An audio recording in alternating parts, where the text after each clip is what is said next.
मेरा काम बंद कर रहा हूँ देख। हेलो एवरीवन, माय सेल्फ आतर बचेरा। आज मैं आपके लिए लेके आया हूँ एक प्यारा सा नया सा टॉपिक हमारे चैनल मैथ्स गैलेक्सी पे, convergent and divergent of sequence and series और फंक्शन। सो आइए देखते हैं। सिंपल है, मैंने आपको एक आज सीरीज दी। सीरीज है आपकी 1 3 5 7 9 टेंस टू इंफिनिटी। आपको सीरीज माननी है इंफिनिटी तक, तब आपको चेक करना है फंक्शन कन्वर्जेंट है डाइवर्जेंट है। मैं आपकी दूसरी सीरीज लेता हूँ 1 4 9 16 टेंस टू इंफिनिटी। आपको सबसे पहले जो आपकी सीरीज दी हुई है उसका an यानी जनरल टर्म निकालना है। जनरल टर्म की वैल्यू आपको लिमिट 0 से लेकर इंफिनिटी तक रख देनी है। और आप वैल्यू को 0 से इंफिनिटी तक रख रहे हैं और आपको सॉल्व करने पर उसकी वैल्यू न्यूमरल यानी कि इनफिनिटी तक जाके फाइनाइट वैल्यू मिल रही है, जो क्या कि न्यूमेरिक वैल्यू है। इसका मतलब क्या है, आपका वो फंक्शन है वो कन्वर्जेंट है डाइवर्जेंट नहीं है और आपकी वैल्यू इनफिनिटी तक जा रही है, मतलब उसकी कोई न्यूमेरिकल वैल्यू यानी कि कोई फाइनाइट वैल्यू नहीं मिल रही है और आपका जो फंक्शन है वो किस तरफ जा रहा है, पूरा इनफिनिटी तक। तो आपका फंक्शन कौन सा होने वाला है, डाइवर्जेंट। जैसे आपके लिए एक एग्जांपल ले रहा हूं, छोटा सा देखिए।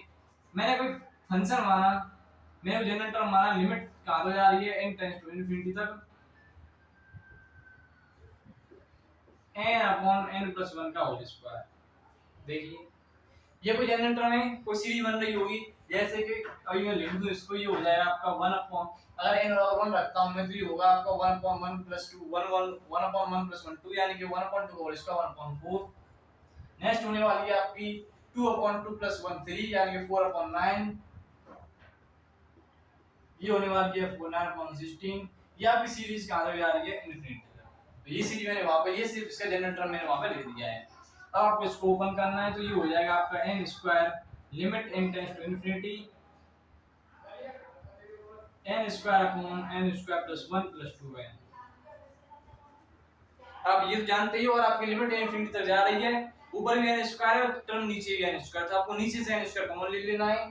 तो जब आप नीचे से n स्क्वायर कॉमन लोगे तो ये हो जाएगा आपका limit n tends to infinity n square, नीचे n स्क्वायर कॉमन लीजिए, 1 plus 1 upon n square plus 2n upon n square. अब n स्क्वायर से n स्क्वायर कट जाएगा। अब क्या बचेगा आपका, ये बचने वाला है limit n tends to infinity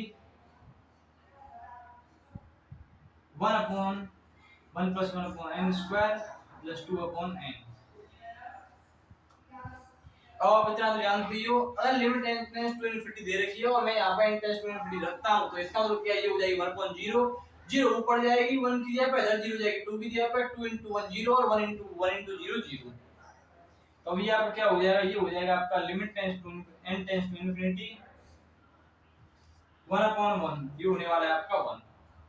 अब आपने क्या देखा, आपको इससे सीखने को मिला। देखिए मैंने क्या बोला था, कन्वर्जेंट फंक्शन कौन सा होता है। कन्वर्जेंट फंक्शन वो फंक्शन होता है कि जिस जो एक आपको फॉर्म, आपको एक फाइनाइट वैल्यू दे, मतलब आपको न्यूमेरिक वैल्यू दे।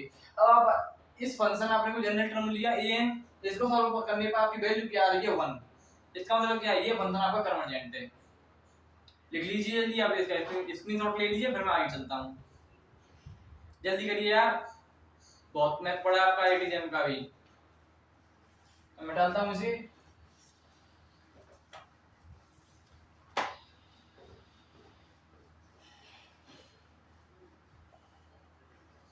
देखिए नेक्स्ट क्वेश्चन है, ये वाली सीरीज कौन सी है जरा देखा ना। ये वाली सीरीज आपको क्या कहती है, ये सीरीज आपको सही समझ में आ रही है, 1 का स्क्वायर 2 का स्क्वायर 3 का स्क्वायर 4 का स्क्वायर। सिर्फ मैंने इसको ओपन करके लिख दिया है ऊपर। तो ये वाली सीरीज आपकी कौन सी बन रही है, अगर मैं इसका जनरल टर्म लिखूं तो इसका जनरल टर्म क्या बनने वाला है, n स्क्वायर। ये तो बनने वाला है आपका जनरल टर्म। n बराबर 1 पे ये 1 देगा, 2 पे ये 2 स्क्वायर देगा, 3 पे 3 स्क्वायर देगा। मैंने क्या बोला था, लिमिट आपको कहां तक लेनी है, लिमिट लेनी है limit n tends to infinity, ये हो जाएगा आपका n स्क्वायर।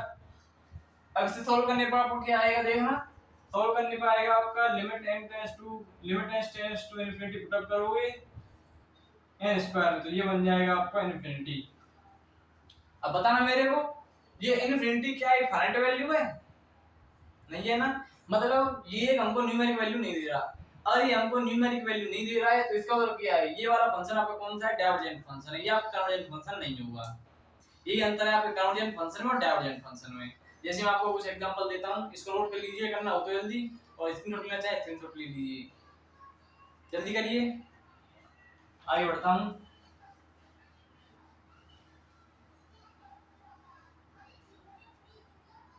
आपको अच्छे क्वेश्चन करने से पहले, सबसे पहले आपको मैं आपको 2 रूल बताने वाला हूँ जो आपको अपने माइंड में फिक्स कर लेनी है।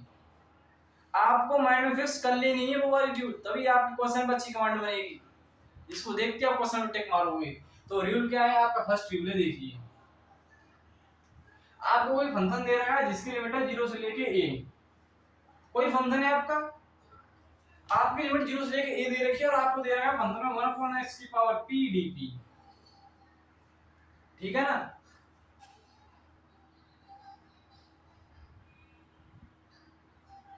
ये आपका फंक्शन दे रखा है। अब देखो, ये वाली जो x की पावर p दे रखी है, लिमिट याद रखना, लिमिट में कंफ्यूजन होता है। और आपकी लिमिट 0 से लेके a तक दे रखी है और आपका फंक्शन दे रखा है 1/x की पावर p dx। तो आपका ये p हमेशा छोटा होना चाहिए 1 से, तभी आपका फंक्शन होने वाला है कन्वर्जेंट।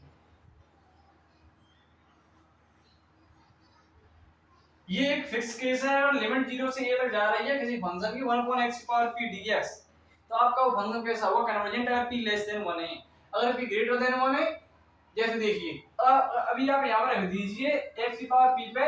अभी आप यहाँ पे ये वाला जो फंक्शन है, ये x की यहाँ पे 0 रख दीजिए। अब x की यहाँ पे 0 रखोगे तो 1/0, 0 की पावर p तो 0 ही होगा, और 1/0 आपका क्या हो जाएगा? इनफिनिटी। वैसे तो आप ये देख लीजिए, ये वाला फंक्शन आपका क्या जा रहा है? 1/0 इनफिनिटी जा रहा है, मतलब क्या है? इनफिनिटी फंक्शन जा रहा है, फाइनाइट वैल्यू नहीं मिल रही, तो आप कैसा हुआ? डाइवर्जेंट। इसीलिए आपकी जो वैल्यू है वो हमेशा p से कैसी होनी चाहिए? 1 से छोटी। अगर आपकी वैल्यू छोटी है 1 से, तो आपका फंक्शन कैसा होगा? कन्वर्जेंट। मैं आपको एक सेकंड केस बताता हूं। एक केस है आपका, आपकी कोई वैल्यू है जो 4 से लेके इंफिनिटी तक जा रही है। ये फिक्स 4 फिक्स नहीं है, ये आपकी 5 भी हो सकती है, 6 भी हो सकती है, 7 भी हो सकती है। आपका फंक्शन दे रखा है 1/x की पावर p dx। एक चीज पे फोकस रखना, अगर फंक्शन कन्वर्जेंट है और आपकी लिमिट जा रही है 0 से लेके a तक, तो आपकी वैल्यू p की है वो हमेशा 1 से छोटी होनी चाहिए, तभी आपका फंक्शन कन्वर्जेंट होने वाला है, वरना वो डाइवर्जेंट हो जाएगा।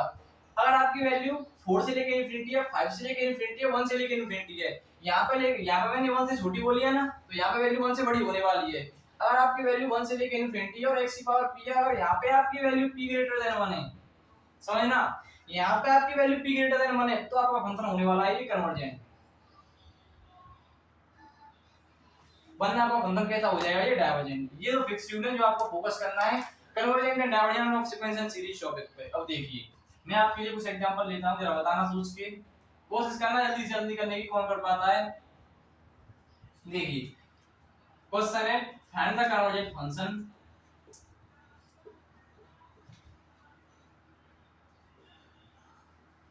देखिए, मैं बोलता हूं आपकी लिमिट दे रखी है 0 से लेके a 1/x² dx। अब कोशिश करो बताने की। एक यहाँ पे मैं आपको लिमिट फिक्स कर देता हूं 0 से लेके 2 1/x² dx। क्या आपका ये फंक्शन है यहाँ पे x², यहाँ पे स्क्वायर क्या है आपका p है, क्या आपकी ये p लेस देन 1 है या ग्रेटर देन 1 है? आपका ये p लेस देन 1 है या ग्रेटर देन 1 है? ये आपका p यहाँ पे 2 क्या है? 2 ग्रेटर देन 1 है ना। तो अब एक, तो आपका ये फंक्शन कैसा होने वाला है? ये फंक्शन आपको होने वाला है डाइवर्जेंट। क्यों? ये फंक्शन आपका डाइवर्जेंट इसलिए होने वाला है क्योंकि मैंने बोला था कि यहाँ पर p always be less than 1, that after that your function will be convergent. मैं यहाँ पर जैसे सेकंड एग्जांपल लेता हूँ आपका कंफ्यूजन दूर करने के लिए। मैंने बोला अभी 0 से लेके 2 1/√x dx। अब शायद आप समझ गए होंगे। यहाँ पे आपका रूट में x दे रहा है, इट मींस x पावर 1/2 और x power 1/2। 1/2 always less than equal less than 1। It is 0.5 and that's 1। It means there is a gap of 0.5 remember value. आपकी ये रूट x हमेशा छोटी होगी, x पावर 1/2 किससे? लेस देन 1 से। 1 से छोटे हैं, यहाँ पे x पावर x की जो पावर दे रखी है, इसका मतलब क्या है? ये फंक्शन आपका हमेशा कैसा होने वाला है? कन्वर्जेंट। मैं आपको क्वेश्चन देता हूं, जरा बताना कौन सा इसमें कन्वर्जेंट है, कौन सा डाइवर्जेंट है।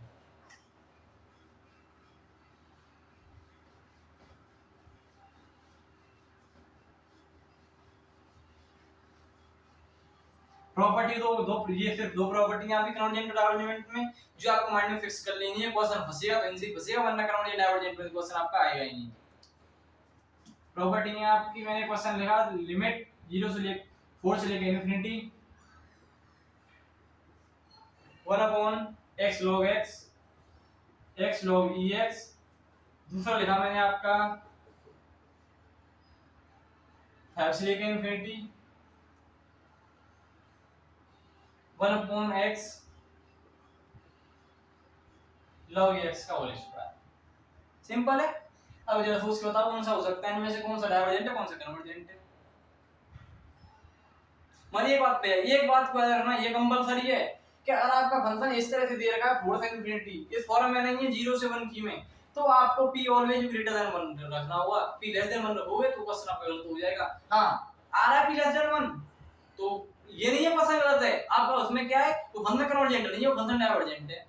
तो अब देखिए इसको सॉल्व करते हैं। 1 पर log x को t मानता हूं तो 1/x dx क्या हो जाएगा dt हो जाएगा। अब ये क्या बचेगा, सिर्फ 1/t बचेगा 1/t। अगर आपका 1/t बच रहा है, ये सिर्फ 1/t बच रहा है, अगर 1/t बच रहा है तो t की पावर 1 बच रहा है वहां पे, अगर t की पावर 1 बच रहा है। लेकिन मैंने बोला क्या था, अगर 4 से इंफिनिटी दे रखा है तो आपका p ऑलवेज ग्रेटर देन 1 होना चाहिए, ऑलवेज ग्रेटर देन 1। लेकिन वहां पर p 1 आ रहा है तो ये बंधन आपका कहता होने वाला है डाइवर्जेंट, ये आपका बंधन कन्वर्जेंट नहीं होगा, क्योंकि ये कंपलसरी है कि p की वैल्यू ग्रेटर देन 1 होनी चाहिए और आपका बंधन कन्वर्जेंट है। तो अब इस क्वेश्चन को देखते हैं। यहां पे क्या देखा है, log x t दे रखा है, अगर ये log x t दे रखा है तो मैं रखता हूं 1 log x t मानूंगा तो 1 dx dt हो जाएगा। ये t मान है तो t स्क्वायर है, t स्क्वायर है, नीचे क्या आ रहा है आपका t स्क्वायर, t की पावर में सोचो क्या आ रहा है, t स्क्वायर आ रहा है। मैंने बोला क्या था, अगर फंक्शन 5 से लिमिट 5 से इंफिनिटी 4 से इंफिनिटी 2 से इंफिनिटी 6 से इंफिनिटी 7 से इंफिनिटी, अगर p की वैल्यू 1 से बड़ी है तो फंक्शन कैसा होगा, कन्वर्जेंट। यहाँ पे मैंने वेरिएबल p माना है, यहाँ पे वेरिएबल t माना है, वहां पे x था अंदर, ये पावर में p दे रखा है वहां पर, लेकिन यहाँ पे क्या दे रखा है 2। अब p को 2 से कंपैरिजन करें तो 1 से बड़ा आ रहा है, तो इसका मतलब क्या है, ये वाला फंक्शन आपका कैसा होने वाला है, कन्वर्जेंट।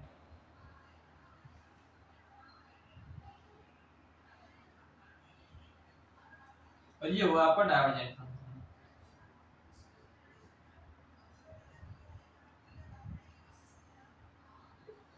जल्दी नोट करिए, ये कांसेप्ट था आपका कन्वर्जेंट का और डाइवर्जेंट का।